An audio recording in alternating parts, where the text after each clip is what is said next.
News Talk 98.9, the roar of Memphis. Tool Talk Radio with Joe and Allan. Welcome to Tool Talk Radio, coming to you from the Brown Refrigeration Studios. I'm Joe Thorderson with Thor's Hammer, Carpentry and Wood Turning. And I'm Allan Gilbreth with darkoakmedia.com. And I'm Maximilian, behind the glass, I guess, again. Okay, you can call, no smart comments there. You can call or text us at the Big M Roofing and Remodeling Hotline. Yeah, at 901-683-0989. And we strongly encourage you to go to the Tool Talk Radio Facebook page and give us a like, join the Tool Talk Radio community. But I've already posted some juicy stuff, Allan. Naturally, I've posted the must-have item of the week. Excellent. That's up there. I posted a video. This is something you and I are going to discuss in a little bit in our Tool Tales section, how hammers are made. Okay, we use them. I dare say everybody in the world that owns a home has a hammer. And yet, honestly, Allan, I never really gave much thought to how they're made, the actual nuts and bolts. And we put a video up. It's super interesting. We're going to talk about it. The process is actually fascinating. It is, and a lot more hands-on than I thought. This isn't just a bunch of computers cranking these things out. There's craftsmanship involved. There's a lot involved. Yeah, so we'll talk about that. And actually, okay, so Allan, this is different. In our great moments in building history, which is slowly evolving into one of my favorite segments, I've done some extensive research. It's interesting, Allan. This is a topic you and I both know well. Yet you asked me to not tell you what it is. I'm going to give you we're going to get your hot take. And so I can't tease the audience and tell them what it is. However, if you go to our Tool Talk Radio Facebook page, I've already posted teases, and no sneaking over there, Allan, during the break. You're not going to tease the audience. No, well, we want people over there, Max. This is called marketing. Okay, so go to Facebook, go to Tool Talk Radio, and watch Joe tease you with the peacock feather and the laser pointer. Yeah, go to Facebook and don't listen to the show. Allan, you have a electrical rant. Let's keep it civil, sir. But you've had. Oh my gosh, I've had a week. I'd call this a safety slash rant something we're about gonna electricity. Get into electricity and electrical cords. Okay, and I've got some painting. It's not a rant. It's more along the lines of just don't do it right now. When you're painting in 100-degree weather, it's a whole different dynamic. That's a different animal. And our must-have item of the week is going to be very interesting. I think people are going to enjoy it. It might even it might spill over into another discussion. So easily. And like we said, we would love to talk to you, or call or text us at the Big M Roofing and Remodeling Hotline at 901-683-0989. So it's all coming at you today on Tool Talk Radio. But before we get to any of that, and now Tool Talk Radio's weekly salute. Sometimes when you take the time to get to know your neighbor, interesting results can occur. Yeah. You live next door to Allan. Okay. If you ever sit in the left field bleachers at Wrigley Field, you will meet some highly unique individuals in the neighboring seats around you. I can attest to that, Allan. If the newly deployed James Webb Telescope ever discovers life on one of our neighboring planets in the galaxy, life on our planet will get very interesting. I mean, that's what we're looking for, right, Allan? So, When Max, the producer, went camping in Madagascar, his neighbors were hissing cockroaches, boa constrictors, and scorpions. And yet, they were still less irritating to him than the company he keeps every Saturday morning in the radio studio. I'm starting to see a consistent theme here. And, of course, on one noteworthy occasion, when Allan Gilbreth was roasting a 12-foot alligator at 6 in the morning on his new neighbor's front lawn while standing behind a sign that read, "Welcome to the neighborhood." Sounds about right. Allan hoped they would appreciate this gesture of Memphis hospitality. Unfortunately, however, the first one in the house to awake that morning was their 5-year-old daughter, Caroline, who, upon looking out the window, saw a man in a cooking apron roasting what she perceived to be Barney the dinosaur and being jabbed in the abdomen with a meat thermometer. Shockingly, Allan was not invited to their housewarming party. I don't know, Allan. I mean, you go out of your way to create a welcoming environment. In greats, they should just move away from you. I know. You should have known. That's all I got to say. The real estate agent should have warned you. Absolutely. Yes, humans are social creatures made to interact with one another as we travel together through the cosmos on this intergalactic spaceship we call Earth. Pretty poetic sentence there, Allan. Very good. And when it comes to interacting with the people right in our neighborhood, there are a few better places than part of the I missed a word than the part of the home we celebrate today. Oh, you my missed friends, more than a word. we give you the front porch. Oh, yeah. Kind of stumbled to a close on that one, Allan. It's all right. It's all right. No, Well, Allan, I don't think you deserve that applause. yeah. What? Okay, the front porch.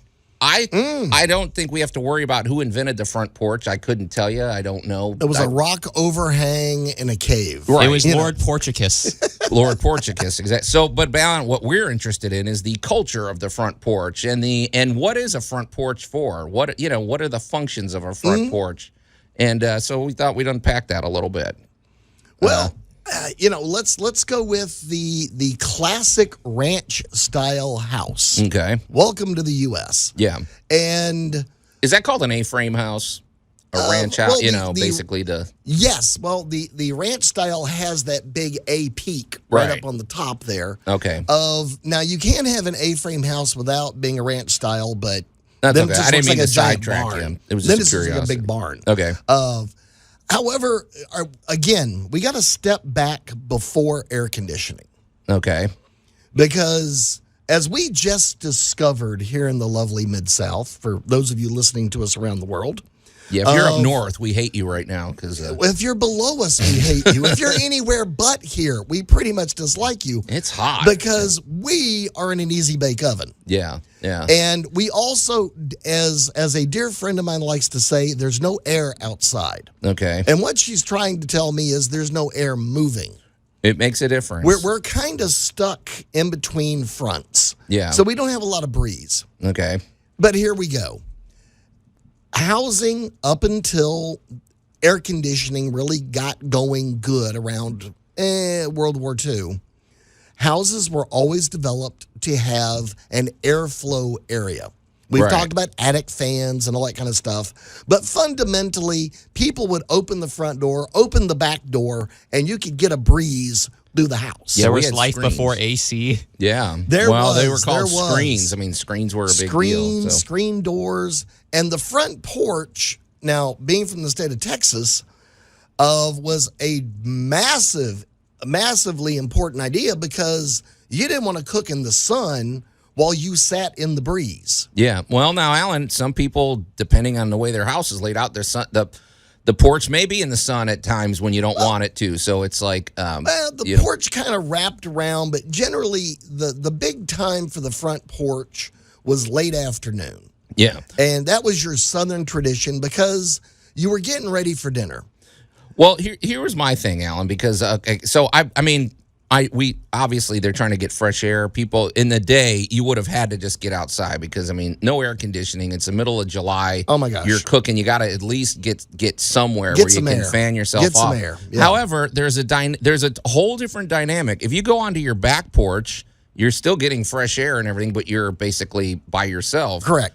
I feel like you send a message to the world when you're out on the front porch because you're interacting with your neighbors, or at least you're allowing for the possibility of interacting. So there's a whole social dynamic. I remember being a kid growing up, and people would be out on the front. They're watering the yard, or they're sitting in lawn chairs, or they're on the front porch, and we knew every one of our neighbors growing up. I feel like today there's a lot of neighborhoods where people don't know their neighbors. Well, the point I was heading for was before dinner, Yeah. you were sitting out on the front porch shelling peas, shucking corn. You were prepping dinner. Right. And this is where all the kids got involved, all the neighborhood kids got involved. And the other big thing to the front porch was you could see your neighborhood. Well, there you go. That's So another if part. you had an older neighbor and they hadn't shown up yet, you knew to go check on them. Right. If you had a neighbor with young children, mom could run in the house for a second and not worry because you were across the street and you'd watch the kids. Right. So there were some practicalities to it. There was my favorite topic, food prep. There we There go. was also a whole culture when houses got closer together Yeah. of, everybody was on the front porch. And if you really get into it, let's go play in Louisiana. Whoever was having the good week was having the cookout. Oh, is that how And it that works? was So, kind yeah. of street parties became almost spontaneous. See, okay, bingo. That's what I remember as a kid, Alan. I'll tell you this. One of the funnest, one of the most enjoyable memories I have in my entire life, and it was nothing planned. A lot of times this stuff was not planned. No, What it did you just get? happened. When we were kids, we played a game. As soon as it got dark, I can't remember it. It was something like called Free. Basically, you guys hide. One person is it. And if you make it back to the base and touch the tree, like whatever, Right. it's like a reverse tag or something. Right. We just all of a sudden we were all out in the neighborhood and we said, hey, let's play Free. And I don't know why, it was just one of the funnest memories. It was a perfect game. It was a nice night out. It was enjoyable. Afterwards, I remember my friend Phil Whitkiss, his mom gave us all Cokes and grape soda and stuff, and we sat and just you get that spontaneity and you allow for that when you have interactions with your neighbors. So she man. fed a whole bunch of you Yeah. heads, but didn't let you in the house, left you on the front porch. Yeah, we were all tearing up the yard, not the front porch. That or makes not me the think house. of this interesting thing. Like when I was at Joe's place, he was watching this movie called The Sandlot, and he was talking about this is very much like my childhood and everything. And it's like it's a big generational gap because like I don't remember growing up like that, where like all the kids would do these shared activities and then go home together and everything. Like it's a weird dynamic to have and everything. Like with somebody like that. Well, Max, think about this. Well, what do we have, Alan? Four stations on the TV, and you had to tune it in with the antenna. We basically video games were barely just invented. I think we had Pong when I was a kid, and then some video games started coming about. And That was the mid-'70s, when Pong showed up. yeah, and then that was just kind of the way it was. Yeah, we played baseball just about every day in the summer. And Now, I grew up in South Houston. Yeah. And, you might as well have been raising little Tarzans. yeah. Because basically they put all the kids out with the dogs in the morning. You went outside. Right. Everybody had a back porch. Everybody had some kind of yard. Yeah. Or if you were in a more public housing situation, there were big green areas next to it. Yeah. And it was, it's morning, everybody out of the house. Out. Right. Go play, go do what you're going to do.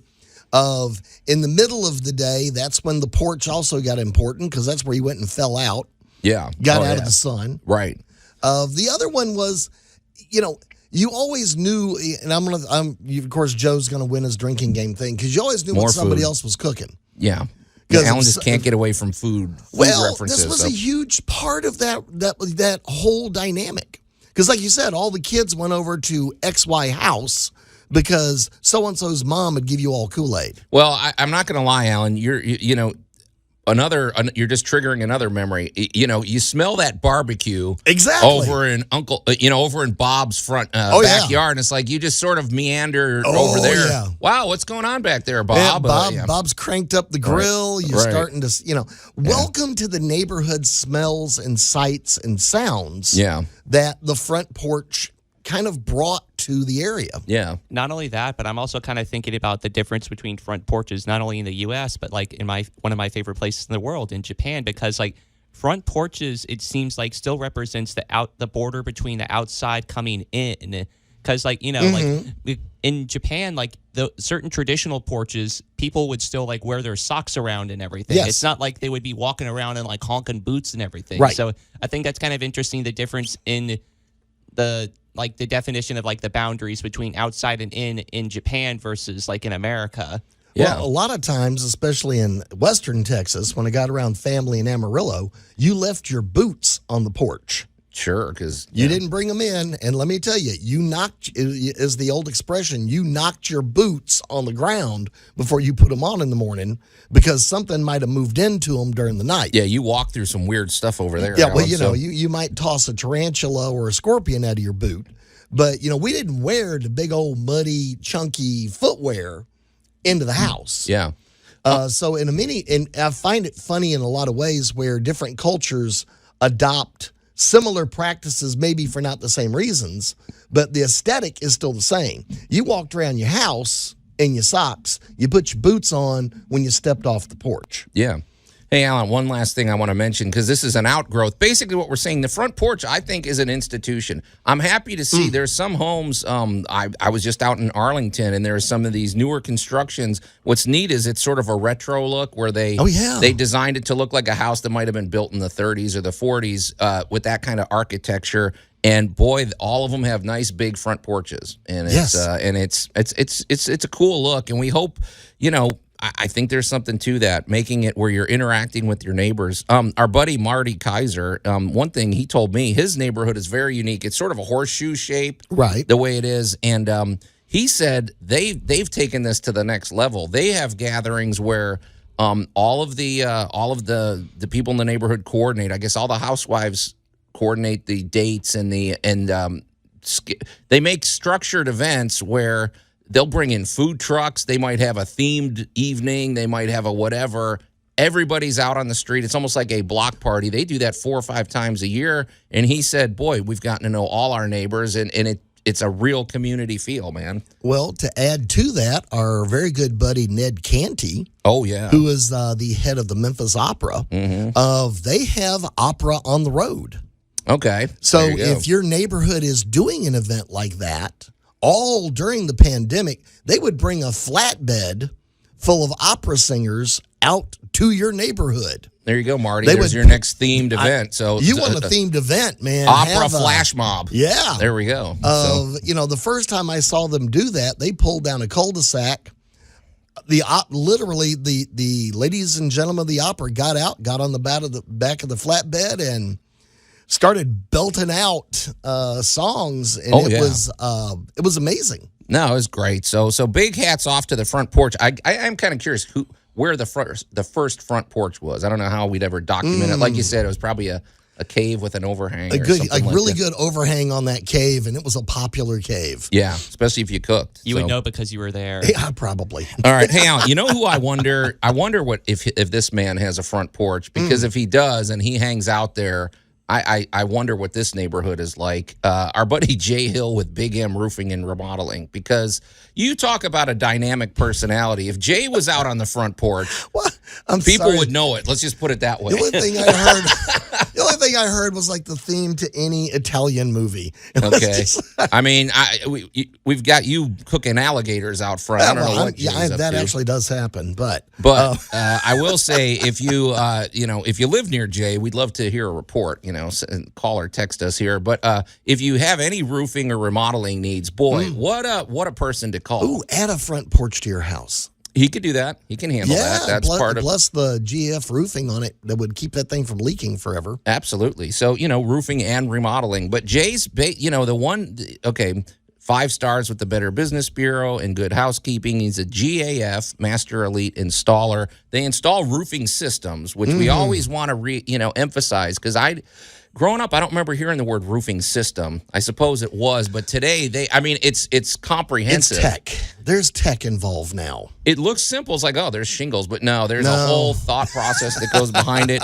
The ridge vents are one of the best inventions ever, where they cool your roof off. I told you, I've noticed the difference in my utility bill ever since we got our new roof with Jay. And then, of course, the interesting dynamic with Jay is the fact that he's a former insurance agent, and so many times in roofing and even in remodeling, that's covered by your homeowner's insurance. Probably more roofing system, but of course, if you have water damage or catastrophic damage, we had some rough weather this year. Yeah, that may be covered as well. And with Jay's experience, he can help you through that process, which is not let's say it doesn't. It can be a difficult process. He helps make it a lot easier, and he adds a real dimension, when he shows up, and you're like, wow, there's actually a way out of this. So, my favorite memory of working with him was watching him and the insurance representative talking insurance. Yeah. because English disappeared. Right. It was all form this, access that, some kind of a lot of technical terms that they both knew natively. Nobody had to explain anything to them. Yeah, so he's great to work with, and of course, all of these consultations are free. And when you talk to Jay, you're going to have a whole new perspective on your situation. Let's put it that way. And you're going to feel better. You're going to feel better about it, and you're going to either if it does come down to where you're able to replace your roof, this usually happens much quicker than you think, which is very exciting. So he doesn't seem to have those same supply chain issues that some of our friends have. So that's another added feature. GAF is made in the U.S. There you go. So you can call or text Jay. You can call him directly at 901-484-5645 or go to bigmroofingandremodeling.com. And as we said, Allan and I have a roof that was replaced by Jay. We're both customers. And our buddy Brandon Olmstead. And I can't tell you how many people I've referred him to, and they all love Jay. When he shows up, after he's gone, I build these screened-in porches and things like that. After he's gone, they just rave about him. They're like, that guy was great. So anyway, we only work with quality people around here. Let's face it. Max, don't look at me that way. So, Allan, do you? we're gonna take a quick break in a minute. It's hot out. Let's talk about what to do when you're painting it out in this weather, and then I think hopefully soon we're going to talk about tool tails and how hammers are made. You're listening to Tool Talk Radio here at News Talk 98.9 The Roar of Memphis. We'll be right back. Tool Talk Radio with Joe and Allan. I've been trying to make you know about safety without actually learning about safety the way I did, by not listening to my mom when that snake jumped out of the policeman's boombox. News Talk 98.9 The Roar of Memphis. I mean, I think I understand the point of that, but that was a very convoluted sentence, Allan. I can even write better than that. Anyway, welcome back to Tool Talk Radio, coming to you from the Brown Refrigeration Studios. I'm Joe Thorderson with Thor's Hammer, Carpentry and Wood Turning. Here with my buddy Allan Gilbert from darkoakmedia.com and our pal Max over there behind the glass. You can call or text us at the Big M Roofing and Remodeling Hotline at 901-683-0989. And, of course, we invite you to go to the Tool Talk Radio Facebook page. There's already been a few posts this morning, Allan. I posted our must-have item of the week. I posted a really cool video about how hammers are made. It's nice and concise, too, folks. This isn't like some 50-minute video. This is like a 5-minute video. From start to finish, you can see the process of how a hammer is made. And I was pleasantly surprised to see how much craftsmanship goes into it. It's not just some... There's a lot of work. Yeah. It's not a big people getting machine their hands somewhere dirty stamping them out. There's a lot of people involved. Pretty cool process. So we're going to talk about that as well. And also, I posted our coming up in the top of the next hour, great moments in building history. This one is different. Hopefully, we don't get kicked off the air for this one because it's this is interesting, Allan. You're going to like this topic. My interest is now peaked. Yes. I want to say it's somewhat philosophical in this approach here. And it's also, I don't want to say too much, but you're going to enjoy this conversation. And if you can't wait 10 minutes or 15 or whatever it is to find out, just go over to the Tool Talk Radio Facebook page and see for yourself. I've already posted pictures. Just sneak onto Facebook and look up Tool Talk Radio, and you will find us. Well, Allan, I was out painting. I'm still on that brick wall. I just want to remind people. The never-ending brick wall. I just want to remind people, we're talking about a 200-foot wall. It's part cinder block. It's part wood. It required basically dismantling the wall. Right. I told you, if you're sort of new to Tool Talk Radio, just to recap, this wall, it was cinder blocks, and they built it with the what do you call it? The circle, the hole exposed to the elements. Right. It was filling up with water constantly. If it would rain, it would take 3 weeks for it to dry out because there was no airflow in there. Right. It was a double-sided fence. Wood was rotting. Everything, it was bad. I basically had to redo this entire fence. So I'm finally at the finishing touches, Allan, of painting and everything. Well, when we always, I think everybody knows that you shouldn't paint in direct sun. We've drilled that point home, Allan. Because more or less, but for one thing, we can bring it up again. It'll dry your brush out in a second. But painting as a process is not just good, the paint dried. That's great. Well, it needs to dry in its proper in its proper process. And when it's this hot out, Allan, even if you're in the shade, you got to think about temperature, right? Well, here's kind of the misnomer. paint actually cures Right. and dries. Yeah, you've made that point, but tell people what you mean by that. What we mean by it cures is that a chemical reaction begins to happen with oxygen that gives paint its final finish. Mm-hmm. And we could go into a very technical explanation of how this works, but we're just going to go with your very original paint. Right. Basically, some form of color in linseed oil. Yeah. Of that linseed oil would oxidize and would help bring or soak your paint, your color, into whatever it is you were trying to paint or protect. Yeah. Modern paints are actually designed for specific jobs. Oh, so yeah, if you're doing, there's, right, if you're doing 20 different exterior kinds of work, paint, there's interior work, there's all kinds of additives. You can even make paint bug-proof. Oh, yeah. Well, they make mildew-resistant paint. They make paint that, absolutely. Yeah. And if you're real sneaky, you can put cayenne pepper in the paint, and it'll keep the squirrels from chewing on your woodwork. It makes it a little less palatable. Yes, it does. Yeah. But, Alan, let me ask you this, because one thing, okay, this is my vision of paint. One of the things, it's not just the painting. It's always, of course, we talk about the surface preparation. And, okay, painting something as smooth as like glass or something. Obviously, the paint can't. You need pores. The more pores, the more the more the paint can penetrate and dig in. I picture paint like those those vines that when you try to pull them off of your fence and they grab like that. I mean, welcome to English ivy. And yes. they have little tentacles that go in there, right. and pulling them off is impossible. I picture paint. The ideal scenarios is think of the paint with little tentacles finding its way into the surface that you're painting and grabbing hold and everything like that. I'm not going to argue with that, which is why I like my surfaces to be porous. If you have something like, for example, kitchen cabinets, we're big fans. Before you paint that, you clean it and then you rub a deglosser on it, right. which kind of makes pores and it kind of opens up. Well, explain what a deglosser is. So basically, a deglosser, folks, if you are painting something like kitchen cabinets or something just really slick, just put it that way. Anything very slick, you clean the surface maybe with to get the grease off, and then you take this nifty stuff. It's called deglosser. It has an interesting smell. It's not real harsh. I mean, you probably want to wear gloves when you wear it, but it's not going to kill you if you get some on your. And it's latex, and you basically get a nice amount on the rag.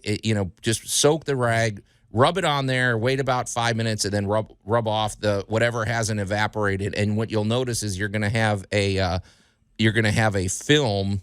It looks like a film, but it's taken the sheen off of it, and the paint's going to adhere a lot better. Right. And it also, the thing that's great about deglosser, while you're it's actually cleaning as well. So when you take that soaking wet rag and then you look at it, you might find dust or you're going to see some dirt. Yeah, you're going to see some dirt on there. But the reason I wanted to talk about the outside, Alan, is because the ideal scenario is for paint to go through its process. When you paint, like we said, if you paint in the sun, you put that paint on, literally it's going to be dry in 20 seconds and that's not good. It needs to go through its drying and curing process. It's right? taking away moisture it needs to cure properly. Right. And then, of course, your wood is under extreme heat and stress. It's in the worst possible condition because, as you and I have said a million times, it's going to move. Well, it's going to expand. Because as the temperature begins to drop and the humidity begins to rise, the wood is going to expand, it's going to move, and that's what pops your paint. Yeah, and even on wood trim, when you're looking at your house, it doesn't seem to move as much, but it is.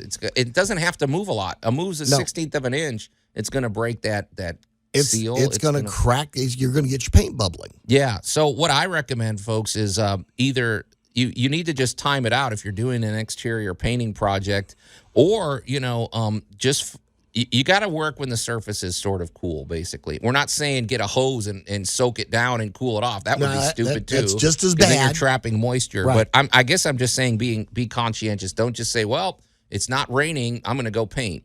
It's not always the best scenario. Yeah, this is when I'm going to throw in a box fan and a tarp. Funny you mention that, Alan. That's exactly what I've set up on this wall. I set up a huge. I use that black rolled. It's like 10 by 25 rolled sheets of plastic, and it's black. Now, that part's a little hot, but it keeps I've had this stuff in the shade the entire time because this is this wall faces the south, and so if it by like 8 o'clock, it's in the sun, and it's in the sun for like 8 hours. So I created basically my own cover for it. So it's been up there for months, while I worked on this thing, but that's helped me. And then I have a fan to move the air around, and that's really the only way I could think of to do it because I need this wall to be dry and cool, right. basically. The thing is to avoid the extremes of, can it be 90 degrees when we're painting? Yes, but you don't need 90 degrees in that direct sun. No. Because it's just going to suck every drop of moisture out of anything you're trying to do. And this is a cinder block wall, so it's porous. It's I have to do the primer. I need that primer to really adhere and do the correct thing. It's already going to just rip your moisture out of your substrate. Yeah. So and then don't say, oh, okay, well I've listened to what they said, so I'm gonna in December when it's cool, I'm going to go paint the house. No, that's not necessarely great either. That's the other problem. Yeah, that's the other problem. Too much moisture and everything's all wet and swollen. Just be strategic, folks. That's all. Yeah. Well, you want a nice clean surface. It's like anything else. You want a good, clean working surface. And if it's too hot for you to be out there working, it's too hot for the wood. Yeah. Okay. Well, I just wanted to get that off my chest, Allan, because I will say this. I guess Memphians are more used to the heat than than maybe if you live up north or something like that, because people are out working. This neighborhood I'm working, every house there's some kind of project going on. So surely people are out painting, and I just thought let's make sure we get paint that's going to adhere. So that's why of a lot of the little inexpensive pop-up demo tents, it's just basically some legs. They elevate out, and you got a little cover over it. Yeah. Those are wonderful to work under. Yeah. You got plenty of air, you got plenty of visibility and sunlight and all that, but it is a great way of getting the direct sun off of you and whatever you're working on. Yeah, maybe that's the parting thought. Just wherever you're working, if you can take a few minutes, a lot of times you could take some clamps, like just some hand clamps, a nice big drop cloth or a big, sheet of dark rolled plastic. Create a temporary shelter, and boy, it makes a difference. And then you bring the fan out, and you can suddenly it's bearable. Yeah, you can tolerate. You're not feeling like you're being fried. Absolutely. So, all right, Allan. In a minute, we're going to get to one of your rants. So before we do that, let's talk about something that you're not going to rant about. Let's talk about something we can wholeheartedly agree on. And anyway, enough build up. Let's talk about our buddy Larry Brown from Brown Refrigeration. So, talk about a busy guy at the moment. Wow. Talk about slammed. The thing about it is, Allan, see, one of the reasons I kind of like the work I do, and I don't know if I have the temperament to do what Larry does, is because I don't get those emergency phone calls at 2 a.m. saying, I need a deck built like now or something my jobs are basically pretty relaxed. Larry does get those calls. When your air conditioning goes out in this weather, you need somebody that's going to react quickly and can and somebody that you have confidence is going to take care of the situation, and also somebody that's navigated unusual times in the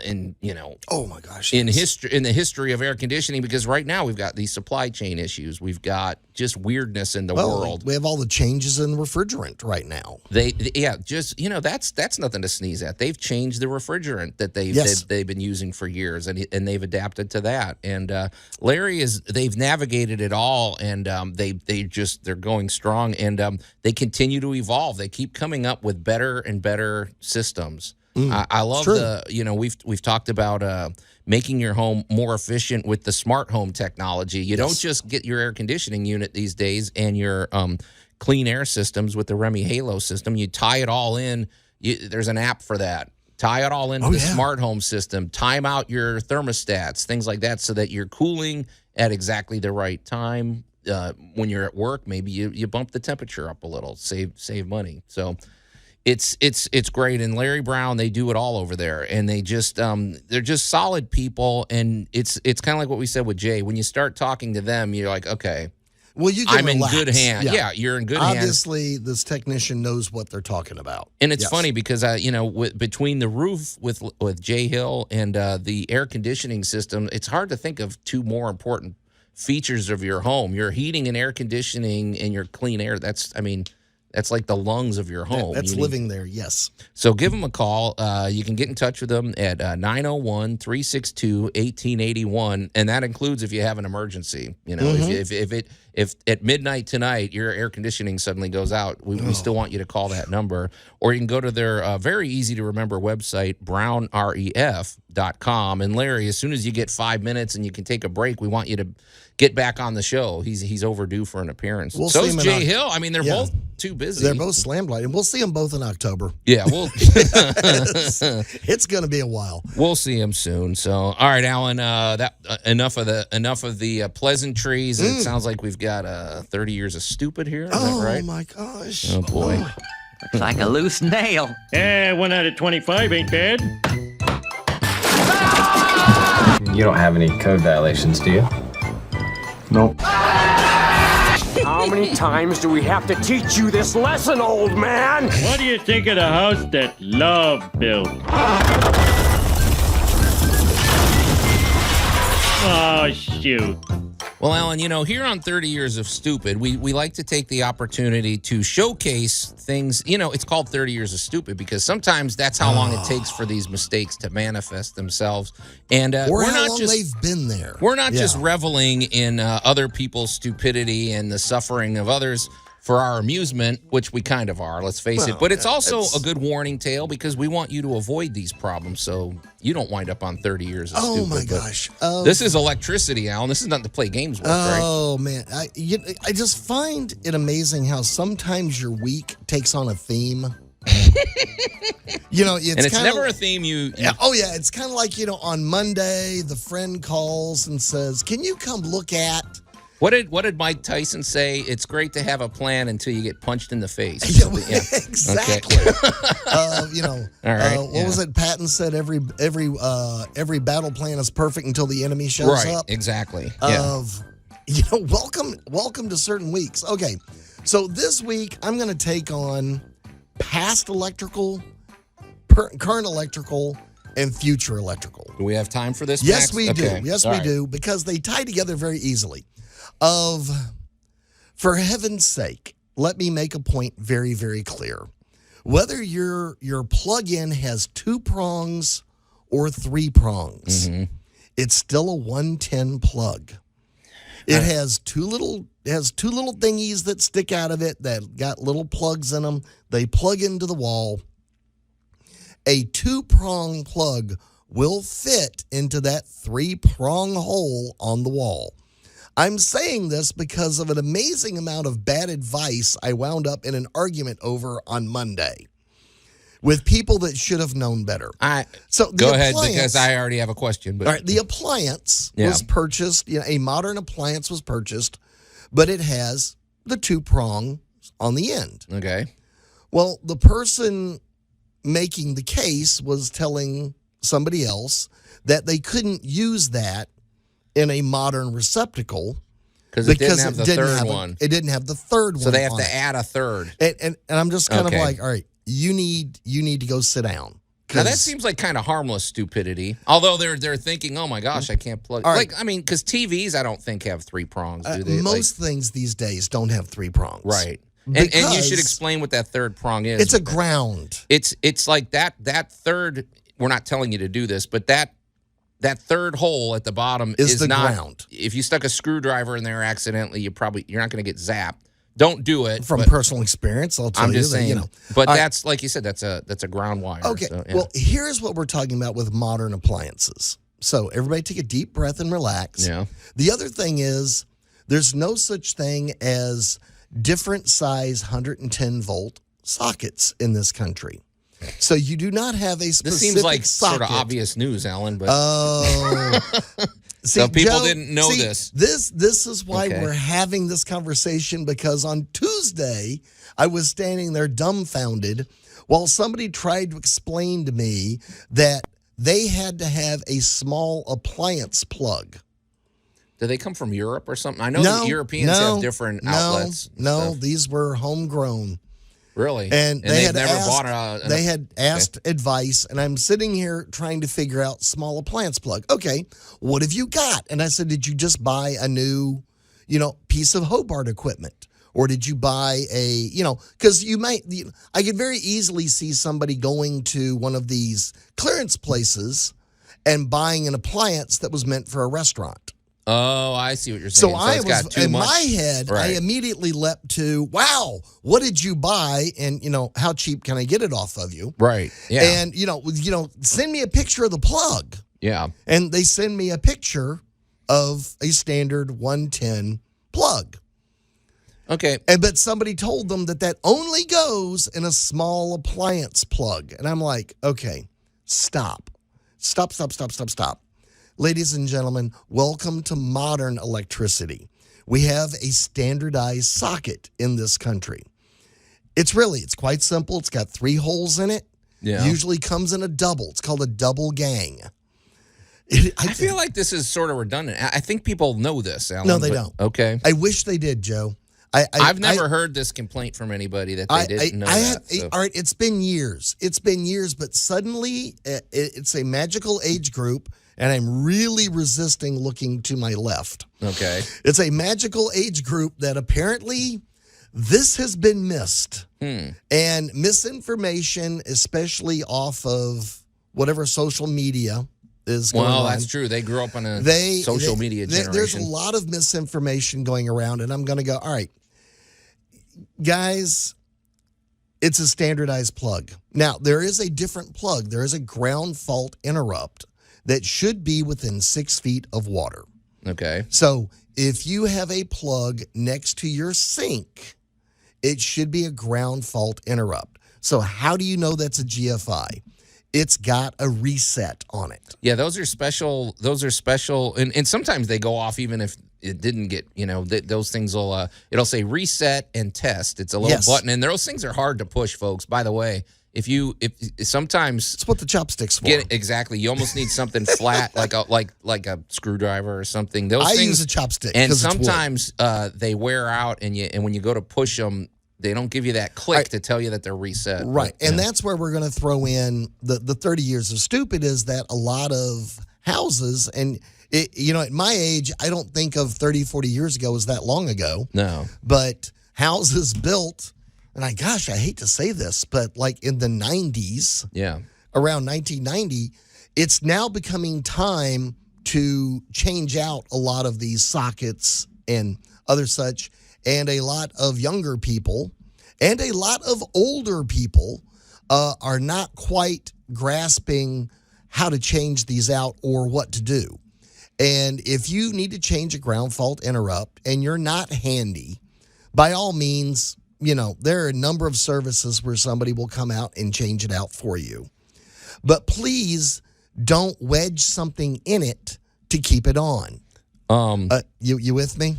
I get that part, Alan, but this is your rant, but I just want to say something too. When you go to the electric aisle and it's time to change an outlet, yes. One of the things I've gotten in the custom of doing, because I live in an older home, when I have to change an outlet, I unscrew the plate, and then I take it out, and then I take like a few pictures of it from every possible angle, because man, you don't just go in there and pick one off the shelves. Every one of them is specific, and you might have wires being routed from another outlet or something, and so you really got to be careful that you got the exact and that is exactly my point at this stage. Everybody has a camera phone. By all means, please, if you don't know, please ask somebody, but ask somebody that knows what they're doing. Just for heaven's sake, just the amount of misinformation I have gleaned talking to people this week. And I'm just going, these aren't like flat earthers, are wow, they, or something? This is, it's just, and then I had to take a deep breath and go, they just don't know because they haven't taken a socket out and seen what's in the wall. Well, they honestly, really Alan, if you haven't worked with tools and things like that, I guess we're laughing and everything, but maybe it's just something that doesn't occur to you. It is very intimidating. Yeah.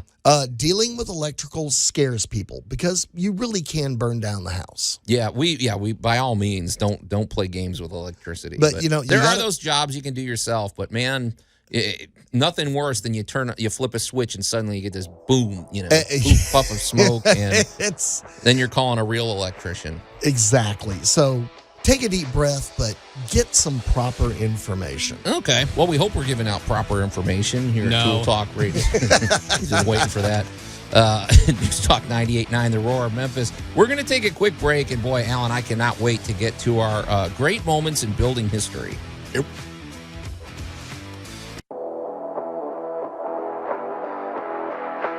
News Talk 98.9, The Roar of Memphis. Tool Talk Radio with Joe and Allan. And welcome to, let me try that again. And welcome to Hour 2 of Tool Talk Radio, coming to you from the Brown Refrigeration Studios. I'm Joe Thorderson with Thor's Hammer, Carpentry and Wood Turning, here with my buddy Allan Gilbreth from darkoakmedia.com and our pal Max over there behind the glass. You can call or text us at the Big M Roofing and Remodeling Hotline at 901-683-0989. And, of course, I would say it behooves you to go to the Tool Talk Radio Facebook page. You can give us a like. You can check out all the action over there. You can join the community. You can see all the posts we've made, Allan. It was a pretty active morning. Indeed. Yeah. We put the must-have item of the week. We put what we're going to discuss in a moment, our great moments in building history, the theme of that conversation. And we also posted a really fun video about how hammers are made, which we're gonna unpack that a little bit. Also, if you scroll down just a bit, you will see past shows. Allan posts all the past shows. We've got them all up there. That's right. Just go to Facebook and look up Tool Talk Radio, or you can just go to tooltalkradio.com and click on the links. If you say Tool Talk Radio and you put it in Google, you'll find us. If Yes. you put Tool Talk, I don't know where it sends you, I to have be no idea. honest. Tooltalkradio.com. Add the radio part, Yep. and you can check that out. So, all right, Allan, I've been rubbing my hands together on this for this I know. segment. You're just all excited. All right, it's time. And now, great moments in building history. Really? Really? That's what you came up with, Matt? Okay. All right, you're going to go from behind the glass to under glass. That's all I got to say. Very good. I like this music, though, Max. Hey, well, he kind of cut to the chase. There was no. It is. No, It is. It got no straight to the confusion point. about what we're discussing today. All right, Allan. Great moments in building history. If you're new to Tool Talk Radio, of course, this is where we take a moment to showcase really just any building achievement. It could be an achievement in a tool that was invented. It could be the Great Pyramids of Egypt. It could be something modern day like Allegiant Stadium that we A showcased. big old sports stadium. Yep. It could be anything. All right, well, I'm ready. I don't know if this is a stretch, Allan, but I'm diving in head deep. This is a subject that you and I know very well, and please, for the love of all that is anything, if you're my friend at all, I don't want to hear the word Adam West at all in this discussion.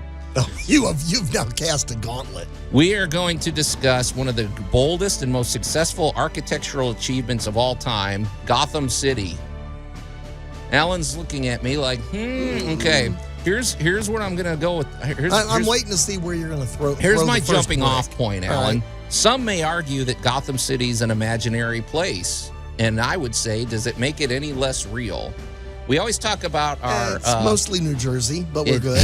Keep going. Well, we always talk about our inner landscape. You know, there's things that we all think about. Collectively, we all know who Batman is. If you don't know who Batman is, I don't know what to tell you. I mean, everybody knows who he is. Everybody's heard of Gotham City. Between him and SpongeBob, pretty much everybody knows him, right? Right. And so you could say to that degree, even though he's an imaginary character, he's real in the sense that we all can envision him, and we all, maybe we're even inspired by him. Maybe he's a character you draw courage from being, I want to be more like Batman, basically. So I want to talk about the actual architecture of Gotham City because to me, it's one of the biggest achievements in the sense of what is its job. For example, let me back up. If you think of Metropolis, where Superman where Superman operates, right, okay. right. If you take away that whole building with the Daily Planet building with the globe on it, I dare say, give me one distinctive feature of Metropolis. It's basically a shiny city.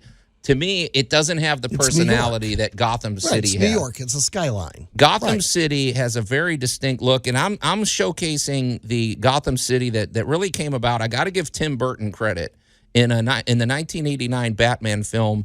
The designer Anton Furst, he was the one that came up with all of those interesting Gothic, the Gothic architecture And to me, it's the perfect home for somebody like Batman. And I wanted to expand on this. One of the deep dives I did, and what you can see if you go to our Facebook page, there's a very definitive comic that came out in 1992. It was a 3-part series, but the one I showcased was called Legends of the Dark Knight. It's number 27 from 1992. If you want to look it up, you can probably find it online because it's a very definitive one. And it talks about Bruce Wayne's great whatever grandfather, Solomon Wayne, who designed Gotham City, basically. The Wayne family goes back a long time in Gotham City history, and it specifically is about architecture. So I think this is a legitimate conversation to have on Tool Talk Radio. So basically, if you think about Gotham City, Batman's job. What is Batman's job? He is a crime fighter. Well, I'm going to jump out of Batman for a moment and go to. You're not going to derail the conversation, are you? No. Okay. But I'm going to add to it and say, of what you're looking at there is the cinematic representation of about 2/3 of Europe. Okay. Well, hang on. Put a pin in that, Alan, because I have a Europe quote here. There we go. All right. All right, but let me say this. So Batman's job, as conceived mostly by Bill Finger, even though Bob Kane stole all the credit, and we'll discuss that some other time. But That's basically, Batman's concept is he fights crime and he fights against criminals by looking as scary as possible. Right. If you saw Batman in a dark alley, you would not think this guy is a hero. Right. He is very much a modern gargoyle. And exactly. Boom. Bingo right there, because that's what I was going to talk about. He is the embodiment of the role of a gargoyle. If you look at ancient architecture, I think this goes back to about the 13th century in Europe. For one thing, they were a 2-part thing. If you look at the gargoyles on these old buildings, for one thing, they were decorative water spouts, like to keep the water poured away. However, the role of a gargoyle, when you look at them, you're like, oh my gosh, why is there a church with gargoyles on it? Because it looks like they're demons or something. Well, the bizarre concept behind a gargoyle is that it's scary and it scares off demons. So it's something that you would see a gargoyle and think this thing's going to attack you, but it's protecting you from the demons. Well, that's Batman's job in a nutshell, basically. Yeah, and cinematically, all right, if we're going to use Gotham City of a fictional place rooted in modern history, of the architecture here actually becomes a personality. Well, exactly, because Gotham City is one of those, we've talked about this on Geek Tank, Alan, where Gotham City is its own character. It is an active. You write about Gotham with plot points. You write about Gotham. The nature of Gotham City creates people like Batman or the Joker or something because of the claustrophobic look and the environment. If you're going to take that as a character, then we can open up the conversation for any really good themed area. We'll pick on downtown here in Memphis. We have a Victorian village. Yeah. And we have a number of houses built in, 1880, 1890. You and I even have a small amount of history with the Snowden Castle. Right.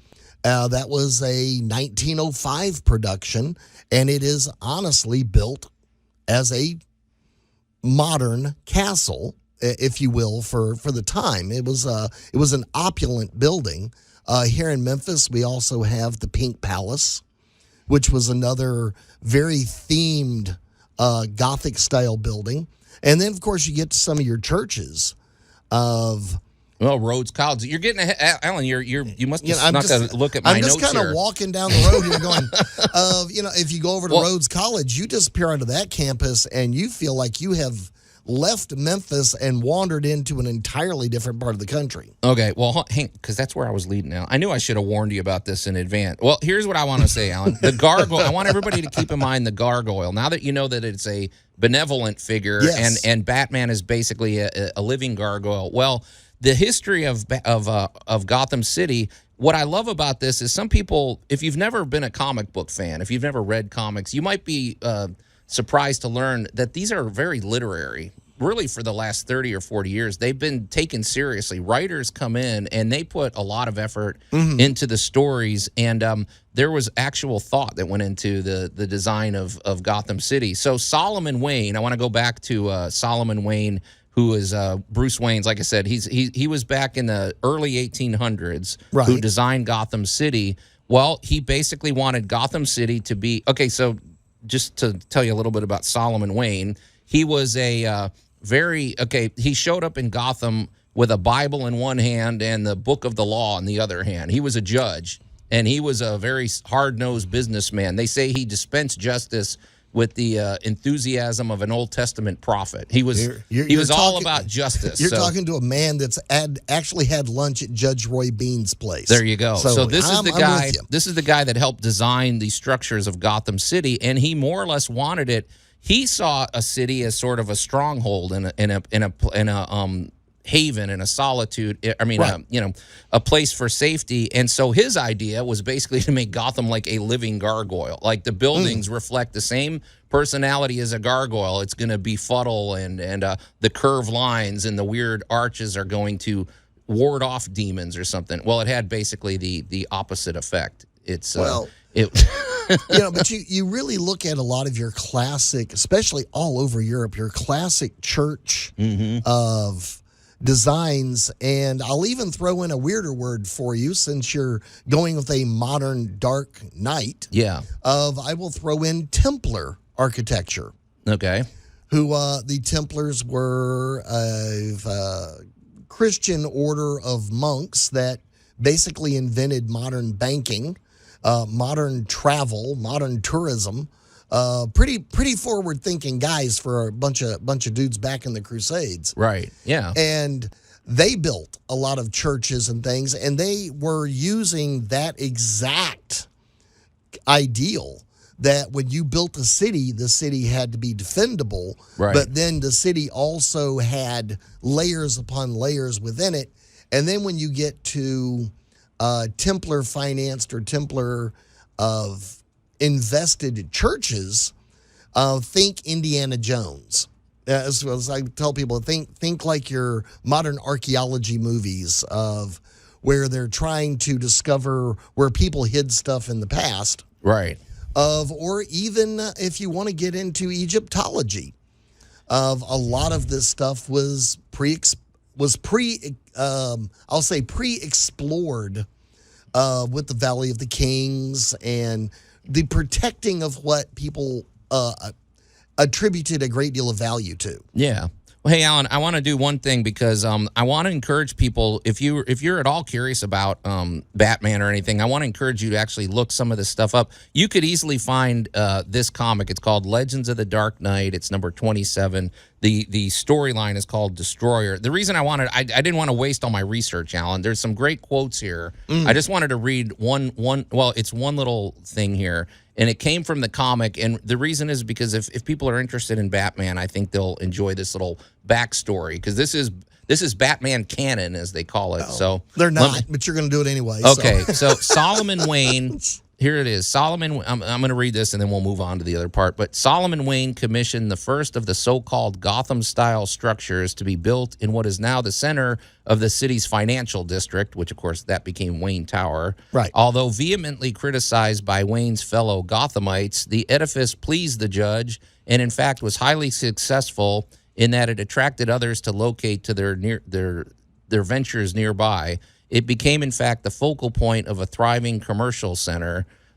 Together, Wayne and Pinckney was the architect, right, raised no fewer than a dozen other similar buildings. Pinckney's style was for a time widely imitated both in Gotham and in Europe. There you go, Allan, because I knew you wanted to talk about Europe. This, despite the vilification from virtually every architectural journal in the world. They hated it. All the architects said it was ugly. Whatever. Pinckney died while still a young man on the eve of his 40th birthday. Solomon Wayne lived to be 104, long enough to see all of his dreams realized. Gotham City became the bustling hub of industry he had imagined, but it also became a haven for crime, known more for its poverty, the squalidness of its slums, and the utter corruption of its government than for commercial and cultural achievements. On his deathbed, Solomon Wayne said, "I wish to lock evil out of men's neighborhoods and hearts. I fear that instead I have given it a means to be locked in." So the backstory in Gotham City fascinates me, and what I wanted to how I was going to tie this to home improvement, basically, Alan, is it's a perfect melding of how architecture can be used not just as a backdrop, but as an actual character in a story. It is a clear and you could not have a better home for a character like Batman than Gotham City. And my challenge was that I think our homes should have the same focus and clarity that Gotham City has. I mean, in terms of what were you saying, Max, the other day about? I was going to say how our homes are an expression and an extension of ourselves. Right. Yeah. I'm not saying make your house Gothic or anything, but I'm saying if you use, like, perfect example, Alan, we talk about this all the time. If you have a house and there's 3 or 4 rooms that you just never use, like we never used our dining room, or you look at it and maybe that doesn't really reflect who you are or who your family is, why not make every square inch of your home a reflection and with a clear purpose, like Gotham City has. So. It might not be entirely related, but I wanted to bring up a quote by Bruce Lee that I believe I've mentioned on here before. He said, "I could do all these fancy moves and act all cocky, but to express myself honestly, that, my friends, is very hard." Yeah, it's true. I wonder how many people have their homes laid out in a way where it's like, well, really what they're seeking is the approval of their neighbors, or they're thinking, what's it going to look like when I resell the house, instead of making your home exactly the way you want it and to reflect your personality. It brings up 2 of my favorite phrases that make your hat spin around. One of them is legacy thinking. There you go. Well, it's a living room. Why? Because my grandparents had a living room. Well, what did they do in the living room? Well, we had dinner in there once a year. Yeah. That's an I think awful you'd be the lot dining of real room, estate. but yeah, Man, that's an awful lot of real estate to not do anything in. And they had a great room or a dining room. Everybody's got that room that is just utterly useless. Yeah. That is why there are at least 2 or 3 TV channels all about how to remodel your house. Right. Confess your lifestyle and embrace your lifestyle. Right. Because, your needs change over time. Every 10 years, it's a very common fact. Every 10 years of your life is a different phase of your life. And you need different things in each phase. Right. So when you got little kids, you need little kid stuff. Yeah. 10 years later, you don't have little kids. You need middle kid stuff. 10 years after that, Lord help you, you're trying to get those things out of the house. They're teenagers. Yeah. They're ready to grow up and go on about their thing. Then the next 10 years, you don't need little kid stuff anymore. You're a different house, a different size, a different point in life. And a lot of different houses, a lot of different ideas attract people as your life changes. Yeah. So I'll tie it back into Gotham within the fact that certain architectures, while it may not have been popular at the time, and I'll give you a great example. The Eiffel Tower was not welcomed with warm arms. That's interesting. The Eiffel Tower was it too considered modern an for 'em? eyesore. Oh, because that was from the World's Fair that they did. It was. That's and interesting. This was one of those great things. And well, it stole all the attention from all the other architecture, didn't it? I mean, that's what everybody was looking at. It was not well received. Yeah. Now, we can't picture Paris without it these days. Right. But was it loved from the beginning? Absolutely not. Yeah. So kind of welcome to a modern idea. Any idea that is kind of new is often panned because, well, it doesn't look like what we've been doing. Yeah. I can tell you this, Alan. I'm in and out of a lot of homes because I'm a contractor.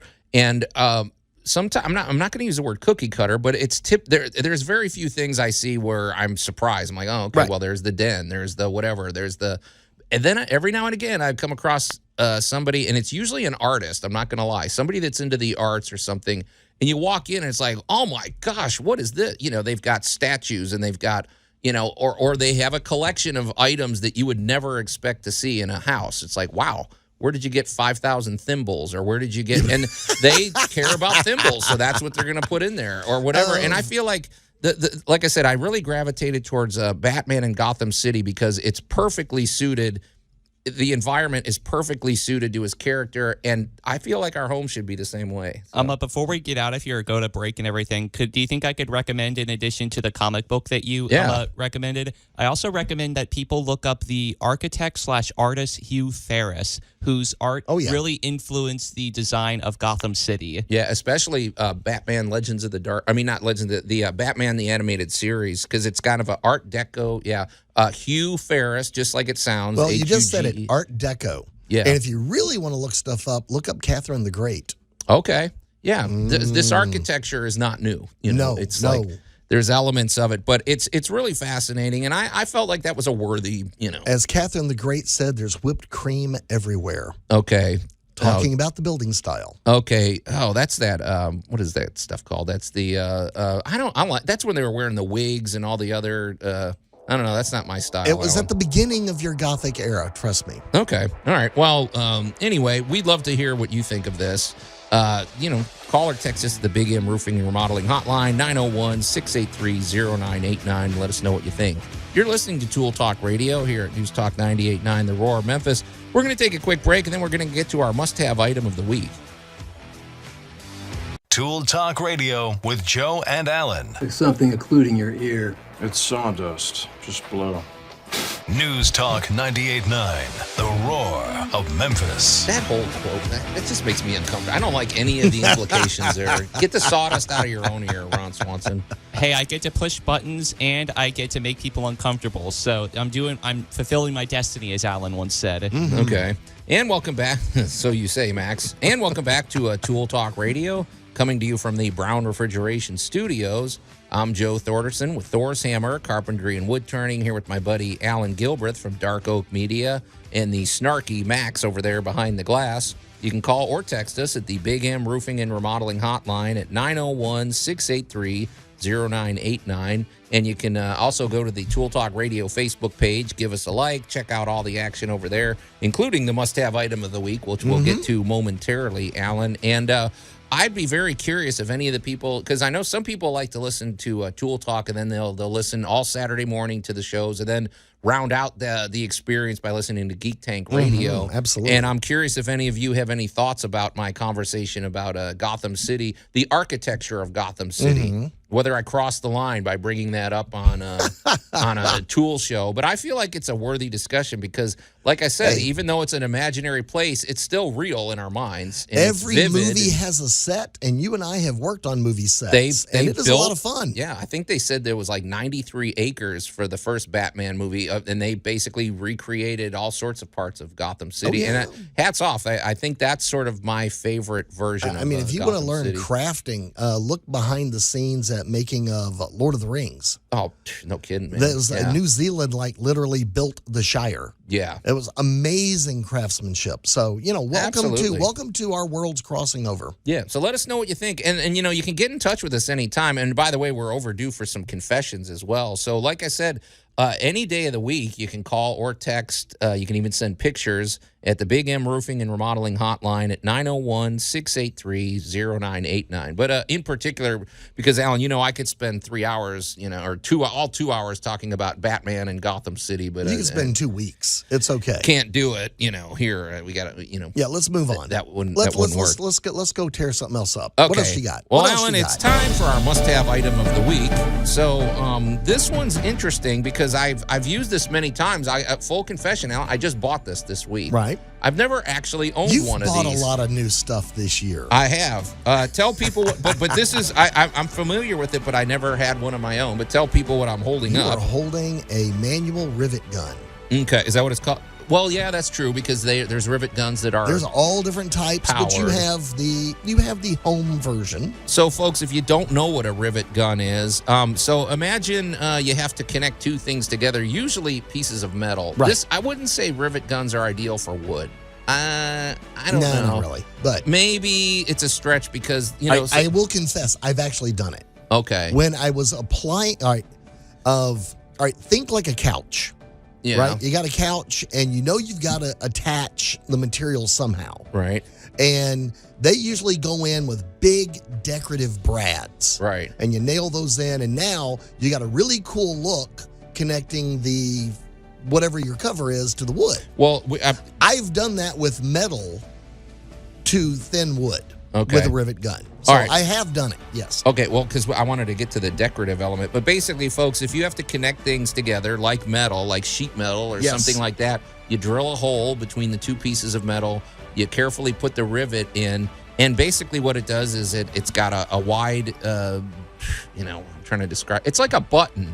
And Yes. basically it pulls a piece of metal through and it expands the button. And so you're not taking rivets on and off. Once it's on, you're not getting it You're off done. unless you drill it. So it's a lot different than using a bolt and a screw to attach something. This is permanent. This is good because it has a smaller footprint. So like if you were to attach something with a nut and a bolt, it's got that it sticks out further Right. and it's more cumbersome and it might loosen up. Rivets are interesting because you could use this on plexiglass. If you're careful, you could crack it if you're not. But there's different materials, and it's very handy for that. But also, as you mentioned, it looks cool. And Yes. and we see this with a lot of vehicles today. What is it? The wheel well covers on some of these Right. 4x4s. Mhm. They've had a decorative element where they basically let's Yeah, leave the it external exposed. splash guard that they add to them usually Some comes Jeeps with and 4x4s right, have that. comes with It some looks- amazing artwork, basically created out of rivets. Yeah, it's cool, man. I like the idea of the rivet gun. And now I will tell you this, Alan, it's a workout for people to do it, and you have to. There's a certain finesse involved with riveting because if you are starting to work with the rivet gun and if it's not perfectly straight or if you back Right. it out a little, you're going to undo. It's not going to work. Right. The other thing is you will develop some hand strength. Yeah. Okay. You'll it's kind of like when people first develop. Everybody always wants to do some kind of craft at some point or another. Right. And I remember the first time I used a leather punch. Ooh, those are cool. But that's a workout. And, Yeah. you got the dial that looks really cool with all the different size holes it's going to make. Mm-hmm. And if you grab a piece of leather that's just a little bit on the thick side and you're not really used to these machines, Yeah. you're going to be grabbing it with both hands and cranking down trying to get it through there. Yeah. You learn later that, pre-drilling and a lot of the stuff makes your life a lot easier. Right. The rivet gun works in pretty much the same way. Think of it as a sewing machine for metal. That's a good way to put it because, it bonds it. And So boom. I need to get this edge. I have this little overlapping edge, and I want this overlapping edge permanent. Right. Yeah. Bang. Now we are in with a rivet gun. However, I'm going to give people a huge cheat of take you a marker that's probably going to fade. Okay. Not a big permanent You serious don't want marker. the Sharpie that's... I'm talking about one of the art markers. Okay. That's going to fade off pretty quick. And go ahead and draw the line, Yeah. very straight line along the line where you want the rivets. And now you can get a little special. How far apart do you want the rivets, or do you want the rivets in a certain pattern? Funny you should And go say ahead that, and Alan. put those dots on it. I was And- about to say, because when you start decorating, especially if you're doing something with a curve, a lot of times I find when you're doing something with a rivet gun and it involves a curve, it's easy to look at it and go, okay, I'm going to punch a hole here, here, and here. It really requires some careful measuring. Like Yes. I would even almost get like a flexible, maybe get some string and Right. mark sections on the string, because there's nothing worse than once you've done all this work and then you look at it and it's like, doggone it, that those three holes are not centered. They're Or not lined up, they're off center, They're they're not right. measured right. It takes away from the whole look, and it doesn't have to be off by much. It could be off by 1/8 of an inch, and you're going to always notice it. So yeah, definitely. I had a question for you, Alan, regarding riveters, and we should have done this back on our 4th of July show, but we talked about Rosie the Riveter. I think when Max brought it up during D-Day. Well, one of the things, because that generation of women fascinates me. They built these ships. They're building airplanes. Yes. They're going into work. They're just, I mean, they helped us win the war. They're just very, Yes, they did. those ladies, hats off to all of them, man.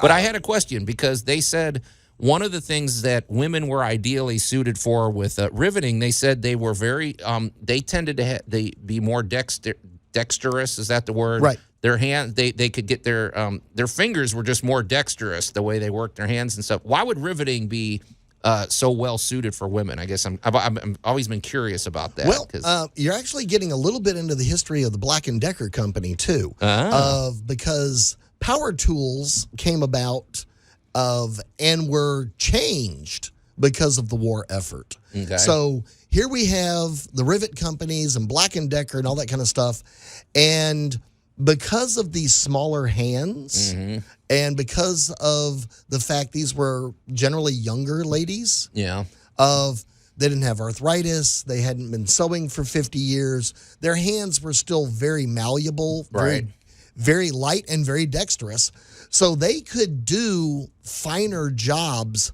faster. Yeah. Well, so in other words, riveting does take an art and it takes a finesse. And you don't just get in there and boom, boom, boom, boom. You know? Well, like all right, one of my favorite things that I get annoyed with is the word unskilled labor. Yeah. Because there is no beef such of thing. mine too. Yeah. If you need 10 people to haul wheelbarrows. Right. If they've never hauled a wheelbarrow before, it is a travesty. Because it's just not going well. They really don't have a feel for how to use the You're tool. not kidding, Alan. I was back when I was I think I was 17. My friend goes, "Hey, this guy will pay us $50 if we help him haul concrete for a few hours." I'm like, "Wow, really?" Yeah. That was the worst day of my life. I didn't know how to haul a wheelbarrow full of wet concrete up and down. I was spilling it. It was balance. The balance. I was exhausted, man. You're right. Now, for anybody that gets a feel for the tool, and I'm talking from a violin to a buzzsaw. Yeah. You watch somebody. I'll pick on several friends of mine. A couple of big jobs I've been on. The Sawzall. Oh, the Sawzall is just a weapon of destruction. However, it can be misused. In the right hands, suddenly it becomes a precise and delicate tool and can accomplish amazing things. That's true. A sledgehammer can just be a big we're going to knock a hole in the wall with something. Or, as one of the guys I was training found out, it can also be an amazing, powerful finesse weapon when you need to nudge something that quarter of an inch. Sure. But you need the mass to move it. Yeah. So there's a lot of skill that goes to quote unquote labor. Yeah. So here we go. We've got all of these young ladies that have probably never done any work like this before. Now picture day one. Day one was probably a train wreck.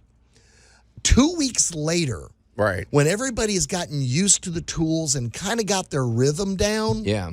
And anybody that's done a repetitive job knows what I'm talking about. Yeah. When you get that rhythm to the job, suddenly you are doing 4 times the work you were doing 2 weeks ago. Oh, yeah. And you're using half the effort. Right. Because you're not fighting the tool. So here they are with these rivet guns and these rivet machines.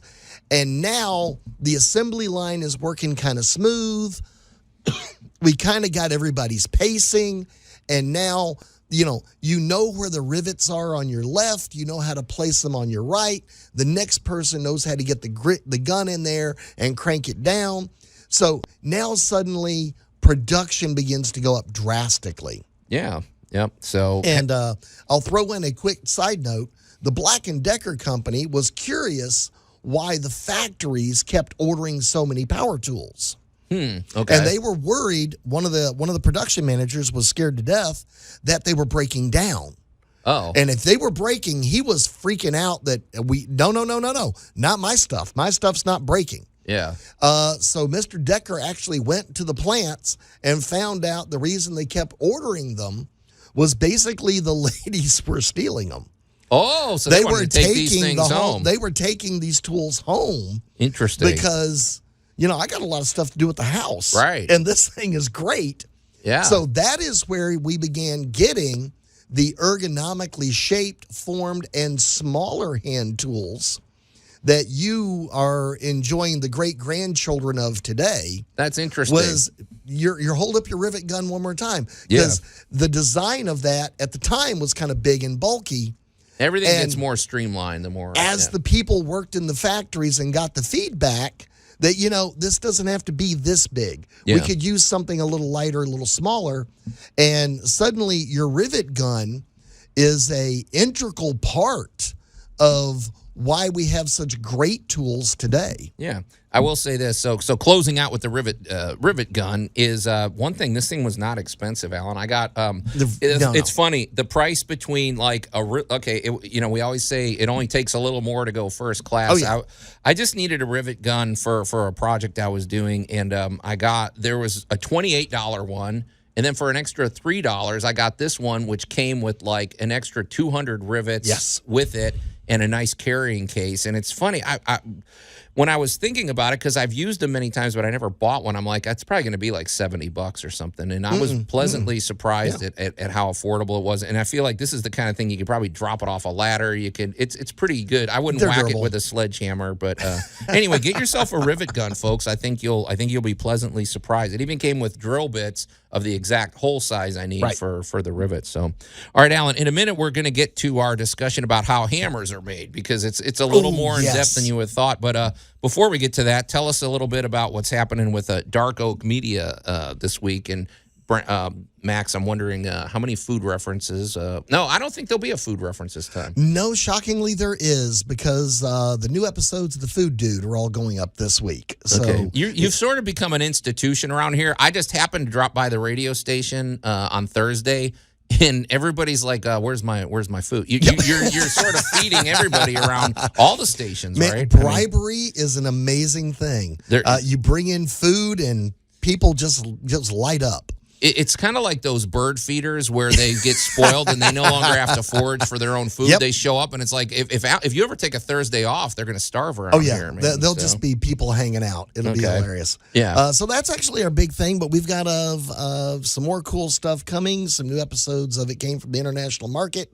And we're going to start finally filming those tool tips and other things. Yeah, we're a little overdue for that. We're a little overdue, but we're finally getting there. Okay. All right, so darkoakmedia.com. Darkoakmedia.com, yes. Okay, and so let me just say this, Alan. It's funny, I got an interesting phone call this week. So let me plug my my operation. So you may need a deck or a patio cover or a pergola or anything made out of wood for the outside of your home, including a dock. Remember a couple years ago, I built a dock for somebody in Germantown, because there's lakes here in the Mid-South. People live on lakefront places. Well, their dock, I basically rebuilt the whole thing. Right. Well, their next door neighbor said, whose house was built at the same time as theirs, and they had the original dock, said, well, ours could use some attention. So basically, I rebuilt their dock. Right. Well, now 2 years later, that next door neighbor I'm basically working the whole neighborhood. You're just moving house to house. This week, I'm going to go give her a quote. So they need a dock built. So I honestly love that stuff, man. It's fun. I like anything unusual. Hey, if you want to make your house look like Gotham City, give me a call, man. I'll see what I can do to help. But maybe I could talk her into a boat dock that looks like it's from Gotham Harbor or something. Ooh. No, I don't know about that. Anyway, but if you have those kind of projects, that's what I live for. I love that stuff, and I do like working outside if I can. I do some indoor projects, but mostly I like to work outside. So if you need any of those things, give me a call directly at 901-921-7105, or you can go to my website, thorshomes.com. All right, Alan, we haven't done a tool tale in a while. I don't know if this is tool tale. This is almost along the line of what Mr. Rogers used to do. Well, this is a good tool tale because, again, something people take so for granted, because basically it's a hammer. Well, I mean, and hammers come in all shapes and sizes, and I got to be honest, Alan, these days, I could imagine how a hammer was made 100 years ago, probably a lot of... You went to the blacksmith. Right, but these days, they're so precise. There's these coated finishes on them to prevent rust. There's just ergonomic handles. There's everything. And so I came across a video, and it showed, it's about 5 minutes, folks. I linked it on our Facebook page. I would strongly recommend watching. It's very entertaining.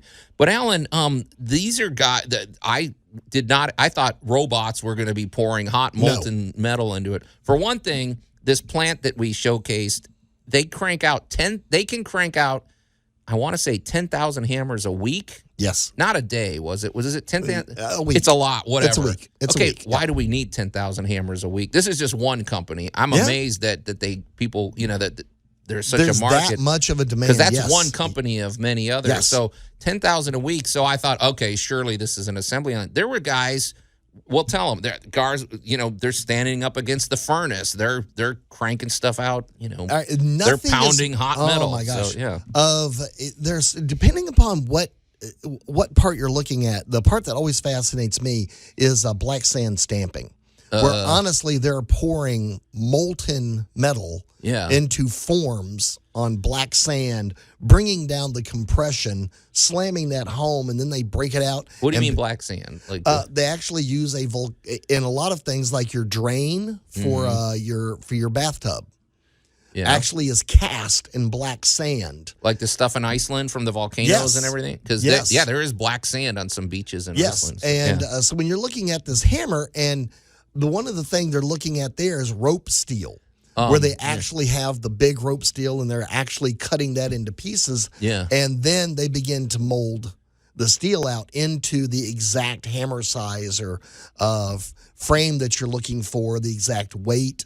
The kind of steel that they use, the carbon blend that goes into the steel, is amazing. Okay, put a pin. I had a question about that, Allan, but here's what I observed, and this is what fascinated me. So basically, they said we start off with these rods of steel because the owner of the company was talking about it. These are like, I don't know, they're 5 to 6 feet long, right? And they're probably a solid piece of steel, and it's about a 2-inch diameter, something like that. So they put it into the furnace. The end of it stays out, so you can grab it with your gloves and stuff.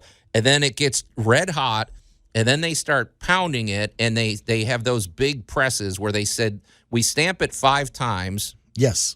Hold on to that question, because that's going to be one question. Why do they stamp it 5 times? And then they stamp it into a thing that shapes it roughly to the size of the hammerhead. And then they snap it off with some other kind of like major clip thing. And then it falls down a chute where it cools off, and then it'll get shaped and grinded and fine-tuned and polished and everything.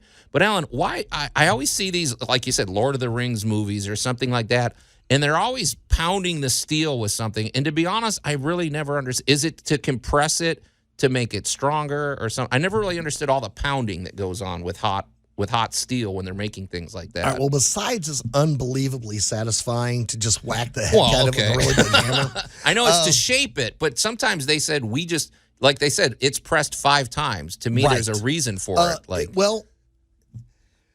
We're actually getting into molecular science and the compression of things. Right. And in this particular case, denser, in steel, the pounding of the steel actually creates the effect for the type of steel you're trying to make. Okay. So when you start talking about steel, you start talking and you'll hear people say things like, well, this is a 4140 steel. Well, that has to do with the compression of it? They're actually talking about the actual content of what's in that metal. Yeah. And different metal mixes are used to make different outcomes. Okay. So when you start talking about high-quality steel, really high-quality steel, think about it. You don't want the hammer to explode when you hit something. Well, exactly. And then, the other thing, because, we're running out of time. We should have brought this up earlier because I found this fascinating. You're in my wheelhouse go now. to the Facebook page. The video is really interesting. You'll enjoy it, and your kids will like it. Right. But basically, Allan, it's a lot of it is hand done. These guys are grinding, they're pounding, and then they have to think about shock absorption. They have a very fine-tuned way of doing that. So when you hit something with the hammer, it's not rattling through the whole handle, and it's very well thought out. Yeah. There's a lot of science in this that really it's pretty fascinating, and I think we need to dive deeper into some of these where our stuff comes from. Mr. Rogers showed us the way. Just these videos are great. We'll dive into different types of steel next time. Yeah, Alan, today's one of those days I wish we had 3 hours on the air. Oh, we could seriously dive into this. We got a lot of good stuff, but folks, it's time waits for nobody. So we hope you'll stay tuned, because coming up next, we got the Real Deal Racing Report with Lynn Neal. We got the Motor Mouths coming up at 11 with Ditch and Bud. And then we'll be back, Geek Tank Radio at noon. So until next week, no, that's the wrong sign off, Alan. So this has been another action-packed episode of Tool Talk Radio. So on behalf of my friends Alan Gilbreth and our buddy Max behind the glass, I'm Joe Thorderson. Thanks for listening, and we'll see you